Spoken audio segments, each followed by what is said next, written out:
আমার ভাইরা, আমার বন্ধুগণ, খুব মনোযোগ দিয়ে শুনবেন। আল্লাহর নবী রাহমাতুল্লিল আলামিন ইমাম মালিক রাহমাতুল্লাহ আলাইহি রাতের বেলায় হাতের 5টা আঙ্গুল দেখাইলেন। সবাই বলেন কয়টা? আওয়াজ করে বলেন তো কয়টা? 5টা আঙ্গুল দেখালেন। আল্লাহর নবী চলে গেলেন। ইমাম মালিক রাহমাতুল্লাহ আলাইহি ফজরের নামাজের পর তিনবার ভাবলেন, আহারে আল্লাহর নবী আমার সামনে আসলো, আল্লাহর নবী আমারে হাতের 5টা আঙ্গুল দেখালেন, এর ব্যাখ্যা কি হবে?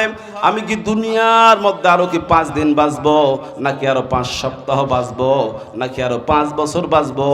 আগে চাইতে যন্ত্রণা আরো বাড়িয়ে গেল। ঠিক কিনা বলেন? আগের চাইতে আরো যন্ত্রণা বাড়িয়ে গেল। আহারে আমি আল্লাহর নবী আমার হাতের 5টা আঙ্গুল দেখালেন, এর ব্যাখ্যা কি হবে? আমি কি দুনিয়ার মধ্যে আরো কি 5 দিন বাঁচবো, নাকি 5 সপ্তাহ বাঁচবো, নাকি আরো 5 বছর বাঁচবো? এটার ব্যাখ্যা তিনি জানেন না। তৎকালীন সময়ে স্বপ্নের একজন ব্যাখ্যা দিতেন, যার নাম হলো আল্লামা ইবনে শিরিন রহমতুল্লাহ আলাইহি, যিনি বাস করতেন ইয়েমেন দেশের মধ্যে। আল্লাহ নবী বিশ্ব নবী মুহাম্মদ রাসূলুল্লাহ সাল্লাল্লাহু আলাইহি সাল্লাম কাউকে যদি স্বপ্নের মধ্যে দেখা দেন, আল্লাহ নবী বলেন, শয়তান আমার রূপ ধারণ করতে পারে না।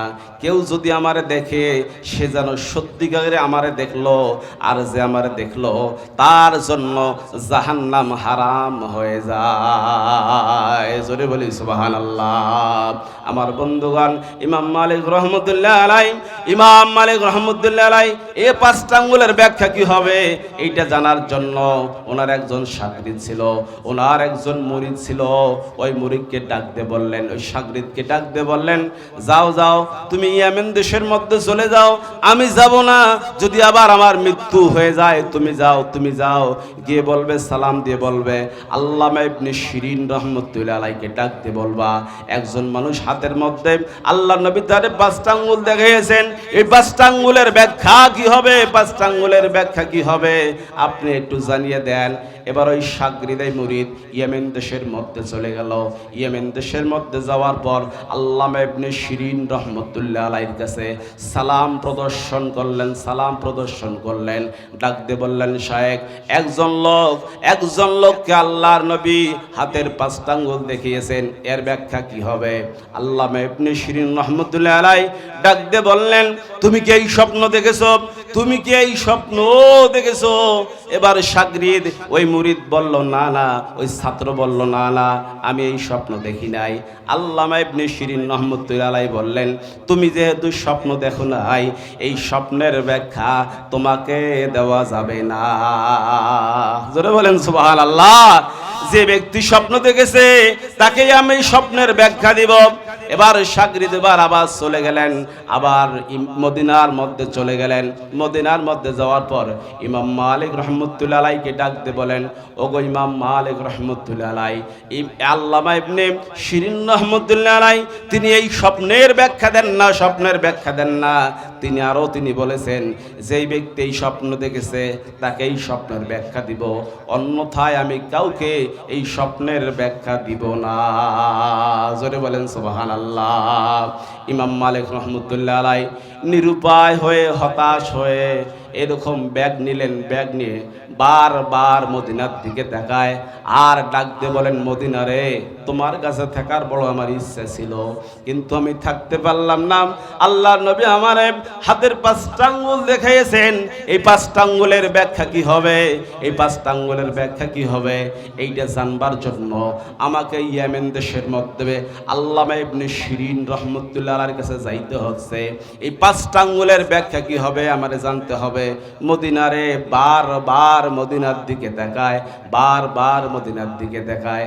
আমার বন্ধুগণ, যাই হোক, ইমাম মালিক রহমতুল্লাহ আলাইহি ইয়েমেন দেশের মধ্যে রওনা দিলেন। রওনা দেওয়ার পরে আমার দিকে সবাই দেখেন, সামনে বসেছে আল্লামা ইবনে শিরিন রহমতুল্লাহ আলাইহি, আর সামনে বসেছেন ইমাম মালিক রহমতুল্লাহ আলাইহি। ইমাম মালিক রহমতুল্লাহ আলাইহি আল্লামা ইবনে শিরিন রহমতুল্লাহ আলাইহিকে সালাম প্রদর্শন করলেন। ডাক দিয়ে বললেন, শায়েখ, বলেন দেখি, আমি স্বপ্নের মধ্যে দেখেছি আল্লাহ নবী আমারে হাতের 5টা আঙ্গুল দেখিয়েছেন। জোরে বলেন তো সুবহানাল্লাহ। এবার আল্লামা ইবনে শিরিন রহমতুল্লাহ আলাইহি আমি যে আয়াত পড়েছি সূরা লোকমানের 34 নম্বর আয়াত, সেই আয়াতের ব্যাখ্যাটা হচ্ছে, আপনারা কি গল্প মনে করতেছেন নাকি আবার? ওই হাদিসের ব্যাখ্যা একটু অপেক্ষা করেন, শুধু একটু অপেক্ষা করেন আমার ভাইরা, আমার বন্ধুগণ। এবার আল্লামা ইবনে শিরিন রহমতুল্লাহ আলাইহি তিনি ডাক দিয়ে বলেন, আল্লামা ইবনে শিরিন রহমতুল্লাহ আলাইহি ডাক দিয়ে বলেন, ওকে ইমাম মালিক মনোযোগ দিয়ে শোনো। ওয়ান আব্দুল্লাহ ইবনে ওমর রাদিয়াল্লাহু তাআলা আনহু قال قال النبي صلى الله عليه وسلم مفاتيح الغيب خمس لا يعلمها الا الله। জোরে বলেন সুবহানাল্লাহ। ইমাম মালিককে ডাক দিয়ে বলেন, ওকে ইমাম মালিক শোনো, আল্লাহর নবী রাহমাতুল্লিল আলামিন তিনি বলেছেন, ওয়ান আব্দুল্লাহ ইবনে ওমর রাদিয়াল্লাহু তাআলা আনহু قال قال النبي صلى الله عليه وسلم, হযরত আব্দুল্লাহ ইবনে ওমর রাদিয়াল্লাহু তাআলা আনহু থেকে বর্ণিত হাদিস, আল্লাহর নবী রাহমাতুল্লিল আলামিন বলেন, মাফাতিহুল গায়বি খামসুন, আল্লাহর একটা ইলমের খাজানা আছে, আল্লাহর একটা ইলমের খাজানা আছে, আল্লাহর একটা ইলমের বিশেষত্ব রয়েছে, আল্লাহর একটা গুপ্ত একটা ইলম রয়েছে, লা ইয়ালামুহা ইল্লাল্লাহ, দুনিয়ার কেউ জানে না, জানে না, এটা জানেন একমাত্র আল্লাহ। জোরে বলেন সুবহানাল্লাহ। আর একটু আওয়াজ করে বলেন তো সুবহানাল্লাহ। আমার ভাইরা, আমার বন্ধুগণ, তাহলে গায়েবের খবর একমাত্র জানেন কে? আওয়াজ করে বলেন কে? দুনিয়ার কোনো পীর সাহেব নাই, এমন কোনো ব্যক্তি নাই যারা বলতে পারবে আমি গায়েবের খবর জানি। অনেক মূর্খরা বলে যে আমি গায়েবের খবর জানি, আমার পীর সাহেব গায়েবের খবর জানে। কথা বলেন তো ঠিক না ঠিক? আল্লাহ রাসূল বলেছেন, লা ইয়ালামুহা ইল্লাল্লাহ, এই গায়েবের খবর আল্লাহ ছাড়া কেউ জানে না, কেউ জানে না। যদি কেউ দাবি করে এই গায়েবের খবর জানি, ওটা পীর নয়, ও ভণ্ড পীর। তার মাজার তসনস করতে হবে। যেখানে যে জায়গার মধ্যে নারী পুরুষ একাকার হয়ে গেছে, নারী পুরুষ মেলামেশা করতেছে, কোনো পর্দার কোনো বালাই নাই, তবারক হিসাবে গাঞ্জা দেওয়া যায়, তবারক হিসাবে গাঞ্জা দেওয়া হয়। এই সমস্ত মাজারগুলো, পীর সাহেবের দরবারগুলো ভেঙ্গে চুলে চুরমার করে দিতে হবে। আওয়াজ করে কথা বলেন ঠিক না ঠিক? এদের জন্য এক সমাজ নষ্ট হইতেছে, এদের জন্য এক সমাজ নষ্ট হইতেছে। আল্লাহ নবী রাহমাতুল্লিল আলামিন ডাক দিয়ে বললেন, ওগো ইমাম মালিক রাহমাতুল্লাহ আলাইহি মনোযোগ দিয়ে শোনো, আল্লাহর নবী তোমার হাতের 5টা আঙ্গুল দেখিয়েছিলেন। এক নাম্বার আল্লাহর নবী তিনি রাহমাতুল্লিল আলামিন তিনি বলেন, ওয়ান আব্দুল্লাহ ইবনে ওমর রাদিয়াল্লাহু তাআলা আনহু قال قال النبي صلى الله عليه وسلم مفاتيح الغيب خمس, আল্লাহর একটা ইলমের খাজানা আছে, এটা হলো 5টা। সবাই বলেন তো কয়টা? আওয়াজ করে বলা লাগবে কয়টা? আল্লাহর একটা ইলমের খাজানা আছে, এটা হলো খামসুন, মানে 5টা। লা ইয়ালামুহা ইল্লাল্লাহ, দুনিয়ার কেউ জানে না, জানে না, এটা জানেন একমাত্র আল্লাহ। জোরে বলেন সুবহানাল্লাহ। এক নম্বর আল্লামা ইবনে শিরিন রহমতুল্লাহ আলাইহি সামনের মধ্যে বসা আছেন ইমাম মালিক রহমতুল্লাহ আলাইহি। ইমাম মালিক রহমতুল্লাহ আলাইহিকে ডাকতে বলেন, ওকে ইমাম মালিক শোনো, এক নাম্বার হলো লা ইয়ালামু মা তাগীদুল আরহাম ইল্লাল্লাহ। জোরে বলেন আল্লাহু আকবার। ও ইমাম মালিক শোনো, লা ইয়ালামু মা তাগীদুল আরহাম ইল্লাল্লাহ। এক নাম্বার হলো মায়ের পেটের মধ্যে কি আছে, মায়ের পেটের মধ্যে কি আছে দুনিয়ার কেউ জানে না, জানেন একজন, তিনি হলেন আল্লাহ। জোরে বলেন তো সুবহানাল্লাহ। এবার আমি আপনাদের বলি, সন্তান দেওয়ার মালিক কে? আর এতগুলা মানুষ আল্লাহ, যারা আল্লাহ নাম, তোমার নাম আল্লাহ, নীতি আল্লাহ, যারা লজ্জাবোধ করতেছে আল্লাহ, এই লোকগুলো যেন তবারক পায় না। হ্যাঁ, এবার কি হবে কোন তো? হ্যাঁ এ ভাই, অনেক মানুষের মুখের মধ্যে, আমি এক জায়গায় গেছিলাম আমার আত্মীয়কে দেখার জন্য, এই মুখের মধ্যে এখানে আলসার ধরছে, এই লোকটা কথাও বলতে পারতেছে না, কি কষ্ট। এখানটা ফোড়া এটা বের হয়ে গেছে, ফোড়া দিয়ে আবার ক্যান্সার শুরু হয়ে গেছে। কথা এক পাশে খায়, খাবার খায়, এই ফোড়া দিয়ে আবার ছিদ্র দিয়ে অন্য পাশে বাইরে হয়। এবার বলেন তো আপনারা, ওই লোকের সাথে আমরা ভালো আছি না খারাপ আছি? হ্যাঁ, ভালো আছেন? পিছনের ভাইরা বলেন তো আলহামদুলিল্লাহ। এই ওনারা মনে করতে হুজুর তো আমাকে দেখোছে না চশমার ফাঁক দিয়ে, আর আমি সব দেখা যায় সব। এটা আওয়াজ করে বলেন তো আলহামদুলিল্লাহ। তাহলে এবার বলেন তো সন্তান দেওয়ার মালিক কে? ছেলে সন্তান হোক আর মেয়ে সন্তান হোক, দুনিয়ার মধ্যে এমন কোনো মেশিন নাই এটা বলতে পারে মায়ের পেটের মধ্যে কি আছে। এটা কেউ জানে না, জানে না। জানেন একজন, আওয়াজ করে বলেন তিনি কে? আপনারা বলতে পারেন হুজুর বর্তমানে আলট্রাসোনোগ্রাম করে জানা যায় মায়ের পেটের মধ্যে কি আছে, এটা ছেলে হবে নাকি এটা মেয়ে হবে, এটা বর্তমানে আলট্রাসোনোগ্রাম করে জানা যায়। আমি আপনার প্রস্তাবে রাজি আছি, ঠিক আছে, কিন্তু আলট্রাসোনোগ্রাম করার আগে এটা কি আছে, ছেলে আছে কি মেয়ে আছে, এটা আলট্রাসোনোগ্রাম করা জানা যায়? জানা যায় না। আলট্রাসোনোগ্রামের আগে যদি জানা যাইতো এটা ছেলে হইবে কি মেয়ে হইবে, যাদের মেয়ে হয় বারবার ওই বাচ্চাকেই নষ্ট করতো। কি কথা বলেন তো, ঠিক না বেঠিক? বারবার ওই মেয়ের বারবার ছেলের আশায় আশায় নিতে নিতে চেরাক নাকে দেখে এটাও বেটি। কি কথা বলেন তো, ঠিক না বেঠিক? তো এই জন্য খুব মনোযোগ দিয়ে শুনবেন, লা ইয়ালামু মা তাগিদুল আরহাম ইল্লাল্লাহ। এক নম্বরে মায়ের পেটের মধ্যে কি আছে এটা দুনিয়ার মধ্যে কেউ জানে না, জানে না। জানেন একজন, তিনি হলেন আল্লাহ। জোরে বলেন সুবহানাল্লাহ। আমার বন্ধুগণ, আমরা কামেল ক্লাসের মধ্যে পড়েছিলাম, তাফসীর করতে গিয়ে আমরা পড়েছিলাম একটা মায়ের গর্ভের মধ্যে, খুব মনোযোগ দিয়ে শুনবেন, একটা পুরুষের বীর্য থেকে, একটা পুরুষের এক ফোঁটা বীর্য থেকে হাজার হাজার লক্ষ লক্ষ শুক্রকীট। আমি আবার বলতেছি, রিপিট করে আপনি একটু কান লাগান। একটা বীর্য থেকে হাজার হাজার শুক্রকীট মায়ের ডিম্বাণুর মধ্যে চলে যায়। রাস্তার মধ্যে সবগুলো যাইতে যাইতে অর্ধেক মারা যায়, আবার কাছাকাছি মায়ের ডিম্বাণুর কাছাকাছি যাইতে আবার অর্ধেক মৃত্যুবরণ করে, অর্ধেক নষ্ট হয়ে যায়। এর মধ্যে যে ডিম্বাণু, যে শুক্রকীট, যে লড়াই করতে করতে যে শুক্রকীট মায়ের ডিম্বাণুর মধ্যে প্রবেশ করে, ওই ডিম্বাণুর মধ্যে প্রবেশ করার কারণে ওই শুক্রকীটটা হলেন আপনি, ওই শুক্রকীটটা হলাম আমি। একটু আওয়াজ করে বলেন সুবহানাল্লাহ। হাজার হাজার লক্ষ লক্ষ শুক্রকীটের মধ্যে যে শুক্রকীট লড়াই করে মায়ের ডিম্বাণুর মধ্যে প্রবেশ করেছে, ওইটা হলেন আপনি, ওইটা হলেন আমি। আওয়াজ করে বলেন তো আলহামদুলিল্লাহ।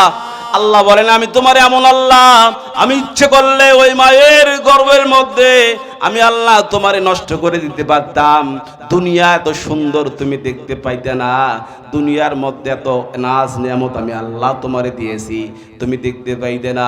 আল্লাহর নবী বিশ্ব নবী মুহাম্মদ রাসূলুল্লাহ সাল্লাল্লাহু আলাইহি সাল্লাম তিনি বলেন, একটা মায়ের গর্ভের মধ্যে একটা সন্তান যখন চলে যায়, একটা সন্তান যখন চলে যায়, এই সন্তানকে ফেরেশতা দুজন নাজিল হয়ে বলে, আল্লাহ তাআলা এই সন্তানকে আমরা কি বানাবো, ছেলে বানাবো নাকি মেয়ে বানাবো? এবার আল্লাহ রাব্বুল আলামিন খুশি হয়ে বলেন, তুমি ওকে মেয়ে বানিয়ে দাও। জোরে বলেন না সুবহানাল্লাহ। এই ফেরেশতারা তখন তার অটোমেটিক পরিবর্তন করা শুরু করে দেয়, আল্লাহর হুকুম পেয়ে সে আপনা আপনি মেয়ে হয়ে যায়। আল্লাহ তাআলার কাছে ফেরেশতারা আবার আবেদন করে ডাক দিয়ে বলে, আল্লাহ এই সন্তানের হায়াত কতদিন দেব, দুনিয়ার মধ্যে কতদিন বাঁচবে, কতটুকু খাবার খাবে? আল্লাহ বলেন, তার আয়ু দিয়ে দাও 60 বছর, এতটুকু খাবার খাবে। মায়ের পেটের মধ্যে তিল তিল করে আল্লাহ রব্বুল আলামিন আপনাকে আমাকে লালন পালন করেছে। জোরে বলেন না সুবহানাল্লাহ। এ ভাইরা আমার বন্ধুগণ, লম্বা করতে পারবো না, খুব মনোযোগ দিয়ে শোনেন। এবার আল্লামা ইবনে শিরিন রহমতুল্লাহ আলাইহি ডাক দিয়ে বলেন, ওগো ইমাম মালিক রহমতুল্লাহ আলাইহি, আল্লাহর একটাই 5টা ইলমের খাজানা আছে। আল্লাহর ইলমের 5টা খাজানার মধ্যে এক নম্বর হলো লা তাকিদুল আরহাম ইল্লাল্লাহ। এক নম্বর হলো মায়ের পেটের মধ্যে কি আছে দুনিয়ার মধ্যে কেউ জানে না। জানেন একজন, তিনি হলেন আল্লাহ। জোরে বলেন সুবহানাল্লাহ। 2 নম্বর হলো আল্লামা ইবনে শিরিন রাহমাতুল্লাহ আলাইহি হাদিস বর্ণনা করতেছেন, ডাক দিয়ে বলেন, ওগো ইমাম মালিক রাহমাতুল্লাহ আলাইহি, 2 নম্বর শোনো, ওয়ালা ইয়ালামু মা ফি গাদিন ইল্লাল্লাহ। 2 নম্বর হলো আগামীকাল কি হবে দুনিয়ার মধ্যে কেউ জানে না। জানেন একজন, তিনি হলেন আল্লাহ। জোরে বলেন সুবহানাল্লাহ। আজকে মরলে কালকে 2 দিন, পরের দিন কেউ কাঁদবে না। যাদের জন্য করলা কামাই, মরলে তারা চিনবে না। থাকতে সময় আমল করো, ঈমান করো খাঁটি, তোমার আমার শেষ ঠিকানা 3.5 হাত মাটি। তোমার আমার শেষ ঠিকানা 3.5 হাত মাটি। কত কষ্ট করে তুমি গড়লা সাধের বাড়ি, সেই বাড়িতে ঠাঁই হবে না, যাইতে হবে সাড়ি। মিশে মায়ার মোহে তুমি লোভে পড়ে থাইকো না, আজ হোক আর কাল হোক কবর তোমায় ছাড়বে না। ঠিক কিনা বলেন, ঠিক কিনা বলেন? ইমাম মালিক রহমতুল্লাহ আলাইহিকে ডাক দিয়ে বলেন, ওগো ইমাম মালিক শোনো, 2 নাম্বার হলো ওয়ালা ইয়ালামু মা ফি গাদিন ইল্লাল্লাহ। আগামীকাল কি হবে, আগামীকাল কি হবে দুনিয়ার মধ্যে কেউ জানে না, জানে না। জানেন একজন, তিনি হলেন আল্লাহ। জোরে বলেন সুবহানাল্লাহ। এতগুলা মানুষ আমরা এই জায়গার মধ্যে তাফসীর শুনতেছি, এমনও হইতে পারে আজকে রাতের মধ্যে আপনি যখন ঘুমিয়ে যাবেন, আগামীকাল আপনার লাশ হইতে পারে। আর কথা বলেন তো ঠিক না ঠিক? জনমের মতো ঘুমিয়ে যাব, আমাদের লাশ হইতে পারি, আমরা কবরে যাইতে পারি। আমাদের মরণ কখন কোথায় আসবে এটা আমরা কেউ বলতে পারি না। ঠিক কিনা বলেন? আমার মরণ আসিবে কখন কেউ তো জানে না। আমি মরে গেলে আমায় তোমরা ভুইলা যাইও না। আমার মরণ আসিবে কখন কেউ তো জানে না। তাহলে আগামীকাল এমন হইতে পারে, আজকে আপনি লাখপতি আছেন, কোটিপতি আছেন, এমনও হইতে পারে আগামীকাল আপনি ফকির হইতে পারেন। এ কথা বলেন তো ঠিক না ঠিক? এটাই তো আমরা বাস্তব দেখতেছি। সালমান এফ রহমান, আরে এত সুন্দর সাদা সাদা দাঁড়িয়ে ছিল, আরে পালানোর সময় নৌকা যোগে যখন পালাবে দাড়ি মোছ ক্লিন শেভ করে এত সুন্দরভাবে পালানোর চেষ্টা করেছিল। আল্লাহ বলেন আগামীকাল কি হবে তুই তো জানিস না, জানি আমি আল্লাহ। আল্লাহ এমন পাকলাও করেছে আজকে তার কপালে জেলের ভাত। আরে কথা বলেন তো ঠিক না ঠিক? যারা এইরকম ইসলামের সাথে আল্লাহর কোরআনের সাথে যারাই গাদ্দারি করেছে, ইতিহাস সাক্ষী ফেরাউনের যে অবস্থা হয়েছিল, নমরুদের যে অবস্থা ছিল, আজকে যারা নব্য ফেরাউন আর যারা এইরকম নমরুদ, তাদের অবস্থা অনুরূপ তেমনই হচ্ছে। আওয়াজ করে কথা বলেন ঠিক না ঠিক? আরো হবে, আরো হবে। কি কথা বলছেন আমার? আরো হবে। খেলা তো এখনো হয় নাই, খেলা হবে। কথা বলেন তো ঠিক না ঠিক? তাহলে আগামীকাল কি হবে, আগামীকাল কি হবে দুনিয়ার মধ্যে কেউ জানে না, জানে না। আওয়াজ করে বলেন তো জানে একজন, তিনি কে? আমার ভাইরা বন্ধুগণ খুব মনোযোগ দিয়ে শুনবেন। আমরা আগের দিনে দেখতাম, আগে যারা জমিদার ছিল, লাখপতি ছিল, কোটিপতি ছিল, আমরা দেখতেছি এই লোকগুলো দিন দিন ফকির হয়ে যাইতেছে। আজ যাদের কিছুই নাই, এই লোকগুলো কাম কাজ করি খাইতে খাইতে দেখা যায় এই লোকগুলো এখন টাকার মালিক, ব্যাংকের টাকার মালিক, ব্যাংকের মধ্যে টাকা আছে, জমি জমা করতেছে। এদের বাড়ি 2 তলা 3 তলা। কি কথা বলেন তো ঠিক না ঠিক? তাহলে আগামীকাল কি আছে? আগামীকাল এমনও হইতে পারে, আগামীকাল এমনও হইতে পারে আপনার গলার মধ্যে ফুলের মালা চড়তে পারে, আর এমনও হইতে পারে আগামীকাল আপনার গলার মধ্যে জুতার মালা পরতে হবে। ঠিক কিনা বলেন? তাহলে আগামীকাল কি হবে? আগামীকাল কি হবে? লা ইয়ালামু মা ফি গাদিন ইল্লাল্লাহ। আগামীকাল কি হবে, আগামীকাল কি হবে এটা দুনিয়ার কেউ জানে না, জানে না। আওয়াজ করে বলেন তো জানে একজন, তিনি কে? আমার বন্ধুগণ আল্লাহ ইবনে শিরিন রাহমাতুল্লাহ আলাইহি ডাক দিয়ে বলেন, ওগো ইমাম মালিক মনোযোগ দিয়ে শোনো। 1 নাম্বার শুনলা, 2 নাম্বার শুনলাম, আল্লাহর একটা ইলমের খাজনা আছে। 3 নাম্বার হলো ওয়ালা ইয়ালামু মা তাতিয়াল মাতারুন আহাদুন ইল্লাল্লাহ। দুনিয়ার মধ্যে কখন কোথায় বৃষ্টি হবে এটা দুনিয়ার মধ্যে কেউ জানে না, জানে না। জানেন একজন, তিনি হলেন আল্লাহ। জোরে বলেন সুবহানাল্লাহ। আমার ভাইরা, আপনাদের জীবনে এমন ঘটনা অনেক আছে, আপনারা দেখবেন আপনাদের পীরের হাটের মধ্যে এমন বৃষ্টি হয়েছে, বাড়ি যা দেখবেন এক ফোঁটা পানি পড়ে নাই। কি কথা বলেন তো, ঠিক না বে ঠিক? অথবা আরেকটা জিনিস দেখবেন, আপনাদের এই জমির মধ্যে, জমার মধ্যে, যেখানে আপনি কৃষি কাজ করেন, অফিস আদালতে কাজ করেন, রংপুরের মধ্যে, শনিবলির মধ্যে, মিঠাপুকুরের মধ্যে গিয়ে দেখবেন এমন বৃষ্টি হয়েছে, বাড়িতে আসি দেখেন এক ফোঁটা পানি পড়ে নাই। কি এরকম হয় নাই? হয় না? হয় নাই? তো এইরকম হয়েছে। তাইলে কখন কোথায় বৃষ্টি হবে এটা দুনিয়ার কেউ জানে না। আওয়াজ করে বলেন তো, জানে একজন, তিনি কে?